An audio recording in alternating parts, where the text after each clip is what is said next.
কোরআনে কারীম বলছে وَإِذَا ابْتَلَى إِبْرَاهِيمَ رَبُّهُ بِكَلِمَاتٍ فَأَتَمَّهُنَّ قَالَ إِنِّي جَاعِلُكَ لِلنَّاسِ إِمَامًا। ইব্রাহিমকে তার রব কয়েকটি বাক্য দিয়ে পরীক্ষা করলেন এবং তিনি সেই পরীক্ষাগুলোতে পাশ করলেন। তখন আল্লাহ রাব্বুল আলামিন তাকে বললেন যে আমি তোমাকে গোটা বিশ্ব মানবতার জন্য, গোটা বিশ্বের সমস্ত মানুষের জন্য আমি তোমাকে নেতা বানাবো। সুবহানাল্লাহ বিহামদিহি। প্রথম পরীক্ষা হলো, গতকাল বলেছি, সে আগুনের পরীক্ষা।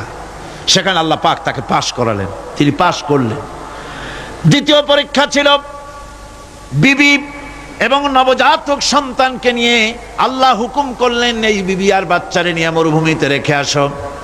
মরুভূমিতে যেখানে ঘর নাই, বাড়ি নাই, সেই জায়গায় বিবি এবং বাচ্চাকে রেখে যাওয়ার সময় তিনি বললেন, রব্বানা ইন্নী আসকানতু মিন যুররিয়াতি বিওয়াদিন গায়রি যী যারইন ইনদা বাইতিকাল মুহাররাম।